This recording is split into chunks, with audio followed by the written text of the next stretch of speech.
Mitaka Asa abandonou todos os seus princípios apenas para acabar com Chainsaw Man, além de descobrir um outro Chainsaw Man dessa história, enquanto ao mesmo tempo ela tenta usar Denji para ser a sua arma contra o Chainsaw Man. Se você quer conferir mais esse capítulo aqui de Chainsaw Man, sabendo tudo que rolou e todas as análises minuciosas aí da Mitaka Asa e de todos os personagens desse capítulo, então cola aí junto com o Mano Joe, vamos conferir mais esse capítulo sensacional. E aí galera do canal do Mano Joe, como vocês estão? Espero que todos estejam muito bem. E hoje capítulo 112 de Chainsaw Man. Antes de mais nada, já quero avisar aqui pra vocês que semana que vem não teremos Chainsaw Man. Ele só retornará no dia 6 de dezembro, tá bom? Então, avisos dados. Muito obrigado também pra todo mundo que tá deixando aquele like, que está apoiando o canal, se inscrevendo, compartilhando e comentando. Mais tarde sai episódio aí de Chainsaw Man e eu devo estar comentando também. Então vamos lá para esse capítulo que eu achei bem, mas bem interessante, principalmente pelas decisões que a Mitaka Asa tem e como isso se relaciona diretamente com aquele sonho do capítulo passado. Bom, gente, primeiramente iniciaremos esse capítulo com a Mitaka junto com a Yoru indo para a escola, né? Elas estão indo para a escola toda destruída para ver ali onde estava a sua arma do uniforme, que é muito forte. Porém, quando elas encontram a arma, ela está toda espatifada, toda quebrada, porque mesmo sendo super forte, era também muito frágil.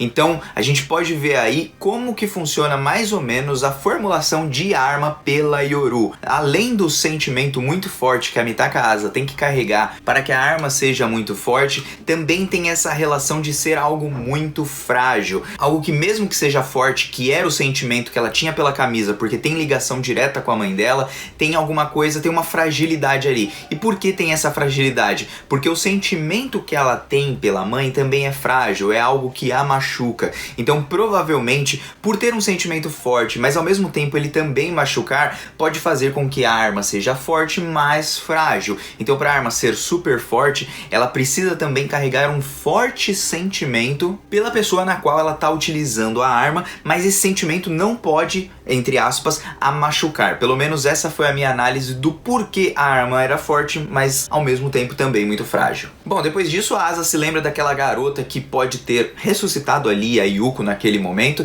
e ela pergunta se a Yoru por acaso a conhece de alguma forma, se é alguma pessoa conhecida para ela, mas a Yoru diz que não, nem conhece, achou até que é uma pessoa maluca. E bom, a Mitaka começa a pensar sobre tudo isso, mas como ela bateu a cabeça e acabou não vendo o que exatamente aconteceu naquele momento, então ela fica ali na dúvida, será que aquela garota que apareceu e, entre aspas, salvou a vida da Yuko, pelo menos naquele breve momento, na verdade ela era o demônio da justiça? Bom, aí vai uma questão que a gente não sabe ainda, mas eu vou dizer pra vocês que é uma ótima alternativa, até porque nós vamos ter dois personagens sendo apresentados pra gente, porque se a gente tava com dúvidas sobre alguma coisa, parece que agora a gente tem de fato a revelação de quem é o Chainsaw Man fake. Porque aquela garota acaba aparecendo com outros rapazes e bom, eles são todos do conselho estudantil, ao mesmo tempo que também são caçadores de demônios. E aí é nos apresentado o Iseumi Haruka, que é o presidente daquele conselho, e ele faz o convite para a Mitaka Asa entrar ali no clube dos caçadores, que eles são do clube de caçadores, eles não são caçadores profissionais, tá? Eu confundi ali na hora de falar no comecinho, mas eles são do clube de caçadores. Como ela teve grandes feitos, ele a convida, já que ela tá com vontade ali de entrar no clube de caçadores, enquanto aquela menina vai ficar o tempo inteiro bem calada. É então que a Yoru assume a sua forma e pergunta se eles sabem quem é o Chainsaw Man, porque dizem que o Chainsaw Man está dentro ali daquele clube de caçadores. E aí o Iseumi Haruka se apresenta como o próprio Chainsaw Man, mostrando ali o seu peitoral e a cordinha que liga o motor. Nesse momento, a primeira coisa que me veio à mente foi o seguinte, galera: quem mais tem essa cordinha além do Denji e esse cara que apareceu no capítulo? Isso mesmo, aquela garota. Ou seja, nos brincos dela ela tem ali e ela pode ativar da mesma forma que esse cara. Porém, vamos lá, né? Eu vou traçar aqui pra vocês uma hipótese e vamos ver se vocês vão achar que essa hipótese faz sentido. porque a Asa acaba topando, mas ela tem que ir embora, fala que vai embora e depois ela se vê ali com o Chainsaw Man, e aí o cara se achando todo poderoso ali fala assim, beleza, depois nós se vê aí, até uma próxima. E é aí que nós vamos para o assunto em questão. É o seguinte, eu acredito que esse cara realmente é aquele Chainsaw Man fake. Ele tem ligação direta com essa menina, não à toa ele sabia onde a Yuko estava, a encontrou e a matou. Sim, pode ter sido ele o Chainsaw Man fake.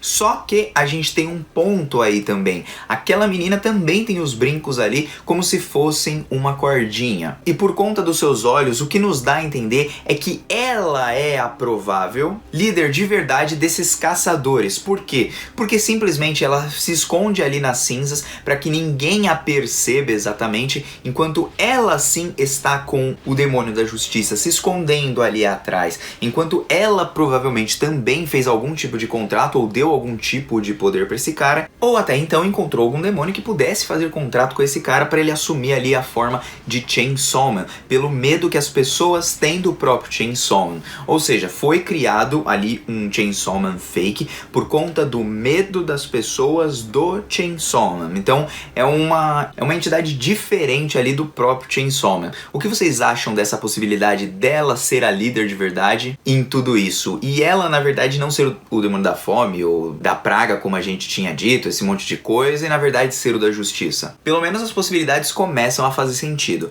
E é aí que enquanto a Asa tá indo embora junto com a Yoru, ela pergunta por que a Yoru não lutou contra o Chainsaw Man. E aí ela diz, poxa, nem consegui enfrentar a Yuko, vou conseguir enfrentar o Chainsaw Man? Nem a pau, né?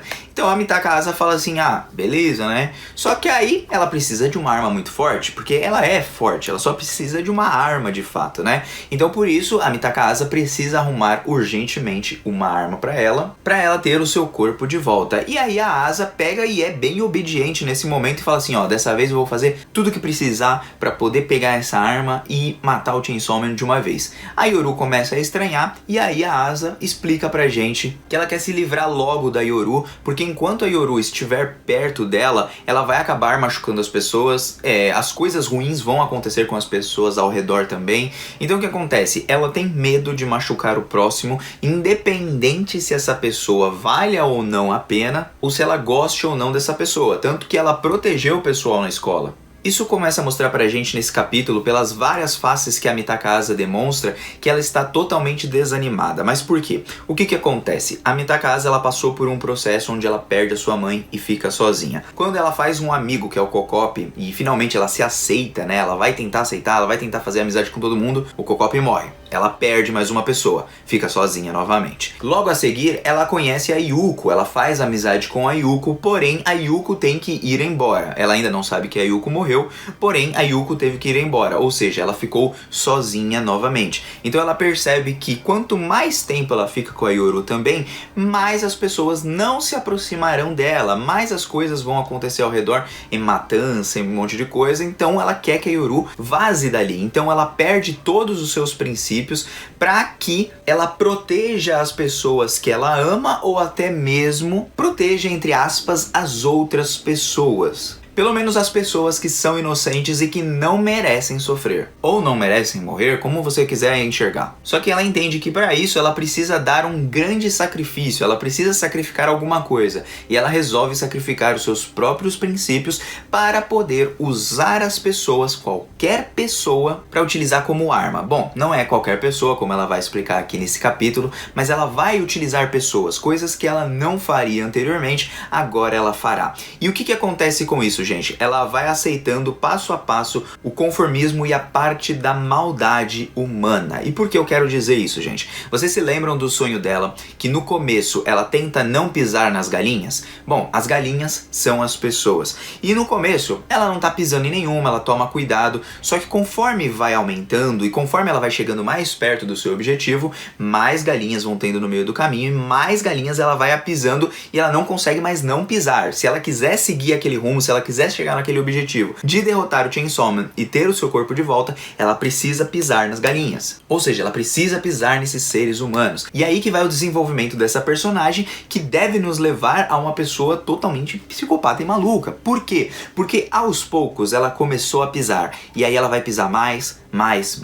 Quando ela olhar, vai ter uma multidão de galinhas, uma multidão de pessoas que ela utilizou como arma. Até aquelas pessoas, por exemplo, que eram boas, é capaz dela utilizar. Mais ou menos como funciona com o Kira em Death Note. A gente percebe que ele começa principalmente matando pessoas que são criminosos, que não merecem viver, blá blá blá, esse monte de coisa. E conforme vai se passando o poder e ela vai tendo mais poder, isso daí vai escalando. E da mesma forma, a Mitaka Asa provavelmente também deve escalar. Ou seja, ela vai perder cada vez mais a sua humanidade, os seus princípios. E talvez a única pessoa que faça ela perceber que ela perdeu tudo isso, que ela não deveria perder, é quem a gente acha que é o super gado do universo, que é o Denji. E aí então eu gostaria de saber o que vocês acham sobre isso, porque é nesse momento que tem uma imagem ali do sonho dela pisando na primeira galinha e logo a seguir mostram as pessoas andando ali e ela tentando ver quem ela exatamente ali vai utilizar. Bom, nesse momento ela vai observando as pessoas, talvez tentando encontrar uma saída de quem ela vai querer utilizar como arma, quem que vai morrer nas mãos dela. A Yoru diz que não precisa necessariamente ser uma pessoa, que pode ser qualquer coisa,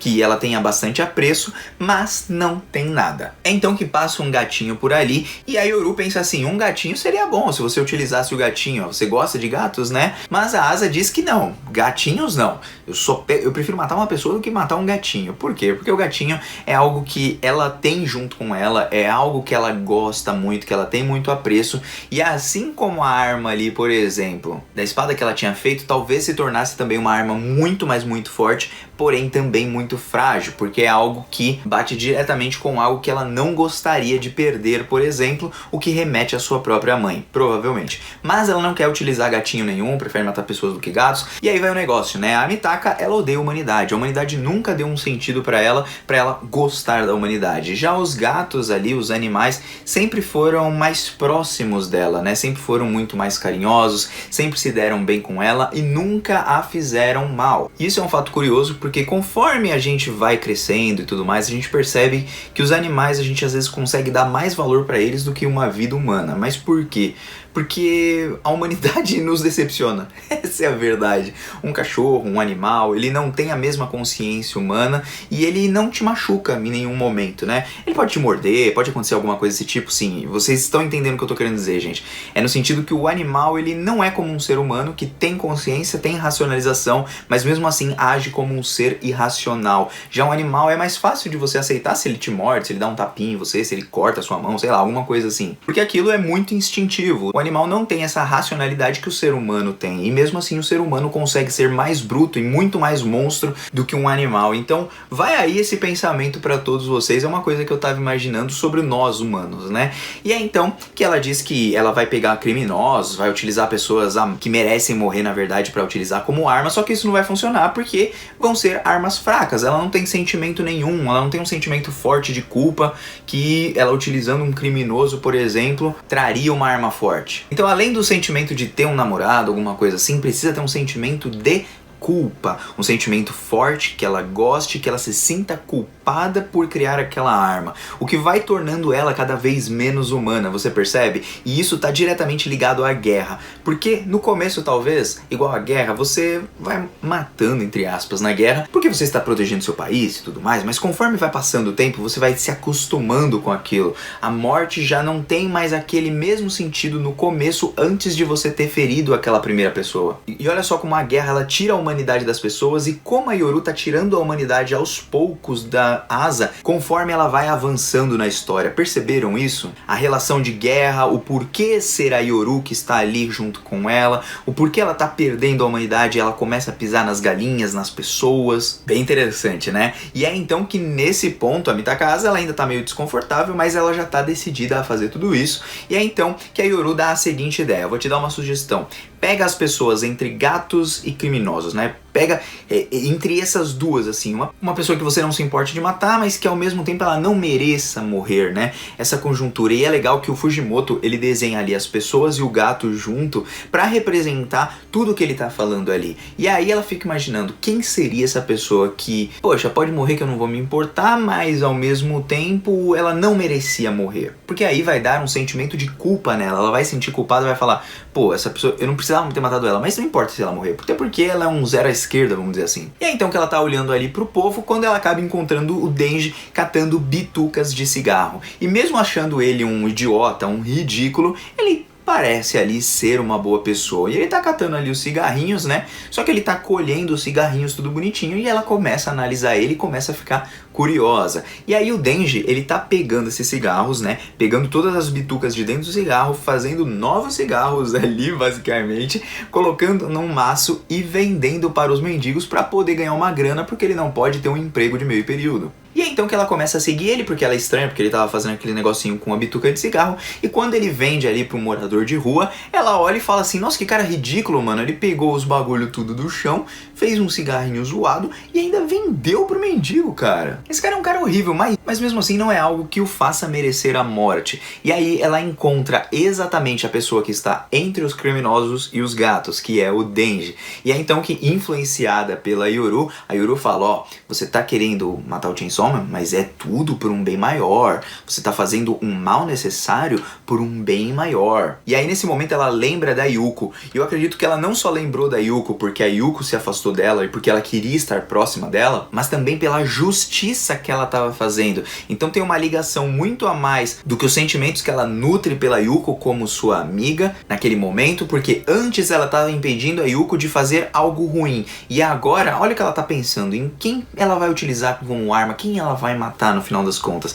Não é interessante isso? E aí vem um ponto também sobre as armas que ela cria. Será que as armas que a Asa pode criar não dependem só do seu sentimento, mas também da pessoa que ela utilizar? Porque o Chainsaw Man é muito forte. Ou seja, se ela já utilizar alguém que é muito forte, será que isso já não daria a força necessária para ela também? Aí vai um ponto pra gente questionar. De toda forma, ela é totalmente influenciada pela Yoru. Eu discordo um pouquinho desse negócio de mal necessário. Nossa, você vai fazer um mal necessário e tudo mais. Acho que depende muito da situação, depende o quanto você sente raiva assim, mas o Denji não é uma pessoa que ela conhece ainda. E se ela não conhece ainda, vocês vão ver que o que vai acontecer a seguir, graças a Nayuta, vai mostrar que a Mitaka Asa vai ganhar um sentimento de culpa ainda maior se ela conseguir utilizar o Denji. Porque aí ela vai chegar perto do Denji e vai perguntar, ô, o que você tá fazendo? E aí o Denji olha pra ela e fala, você é a mina que não gosta de Chainsaw Man, né? Sai daqui, vai embora, você é desocupada, você não tem o que fazer e tudo mais. E aí ela fala assim, você é idiota, você tá vendendo cigarrinho lá pro maluco, não sei o que. Ele fala, isso é o jeito que eu tenho de ganhar dinheiro, filha. Se você não tem como ganhar dinheiro, então não me encha meu saco que eu preciso cuidar de uma criança, um monte de cachorro e tô me lascando sozinho. É claro que ele não disse que cuidava de uma criança nem nada, mas ele disse que ele é muito ocupado, que tem um monte de coisa pra fazer. E aí ela pega e pergunta assim, você tá livre, não sei o que. Aí ele fala assim, tô livre nada, eu tô ocupado, vou estar ocupado amanhã, até eternamente. E aí quando ele vê que ela fica meio chateada assim, tipo, tá bom, né? Você não tá, você tá ocupado, né? Não sei o que. Aí ele pergunta, tá, por que você tá perguntando se eu tô livre? E aí ela chama ele pra um encontro. E aí o Denji gadão pega lá e fala assim, bora, pô. Eu ri muito nesse final. E é aí que a gente vai pro detalhe, gente, porque a gente termina ali o capítulo. E o que deve acontecer? Deve ser o seguinte, ela vai tentar usar o Denji, e assim como o Fujimoto, antes dele iniciar essa segunda parte, ele utilizou uma imagem promocional do Kokop junto com a Mitaka Asa, usando ali uma motosserra. Gente, ali tá na cara que ela vai sim utilizar o Denji de alguma forma. Ele vai ser utilizado, mas provavelmente ele vai conseguir voltar à sua forma humana. Então, por ele ser o Chainsaw Man, ela não vai conseguir fazer com que ele se torne um cara morto. Então ela vai poder utilizar ele como arma e os dois podem batalhar juntos. Mas o objetivo dela sempre foi matar o Chainsaw Man. Então eu acredito que ela vai imaginar que o Chainsaw Man de verdade ainda é o Iseumi Haruka, que é o presidente do conselho estudantil, que a gente chama aqui de Chainsaw Man Fake. Também temos a probabilidade da menina, aquela menina lá dos brinquinhos, ela na verdade ser o Chainsaw Man Fake. Esse cara apenas tá fingindo ali, né, tem o bagulhinho lá, mas ele não se transforma em Chainsaw Man coisa nenhuma. Então vai aí a questão, a gente tem que suspeitar de todo mundo. Eu acredito que muita coisa ainda deve rolar. E graças a Nayuta, como eu disse pra vocês, ela vai fazer com que a Mitaka se sinta culpada de ter mexido com o Denji. Porque por mais ridículo que ele seja, porque por mais que ele venda ali pro morador de rua, ela vai começar a compreender mais ele, vai ganhar um sentimento por ele. Pode não ser um sentimento de amor, mas vai ganhar um sentimento de tipo, pô, eu não deveria estar fazendo isso com ele. Esse cara, na verdade, ele sofreu já pra caramba e eu tô aqui fazendo ele sofrer cada vez mais. E aí ela vai se arrepender porque ao conhecer a Nayuta e os cachorrinhos e ver como ele cuidava de todo mundo, provavelmente ela vai falar, puta merda, eu larguei todos os meus princípios pra fazer essa puta cagada. Então, o que acontece, gente? Isso com certeza deve acontecer a seguir, pelo menos é o que eu acredito. E agora vamos ver se, por exemplo, aquela menina lá que falou com a Mitaka, se, por exemplo, ela com aqueles brincos, ela faz igual a Reze. Ela tira ali os negócios dos brincos e se ativa ali um outro Chainsaw Man, ou se o Chainsaw Man de verdade é aquele garoto, o Iseume, né? Gostaria muito de saber o que vocês acharam desse capítulo, todas as analogias aí que eu coloquei sobre a Mitaka perder os princípios, começar aos poucos pisar em cada ser humano, perder a sua humanidade em prol do seu objetivo, que no sonho dela era tudo escuro, não era? Aquele breu escuro. O que significa aquilo? Que é como se ela estivesse caindo no abismo. Então ela tá seguindo lá pro abismo, um negócio sem fim, e quando ela perceber, talvez seja tarde demais. Bom, essa aqui foi a análise do Mano Joe, os comentários dele, gostaria muito de saber o que vocês acharam, porque eu estou vazando. Até o próximo vídeo, me aguardem aí pra Chainsaw Man, o anime, e fui!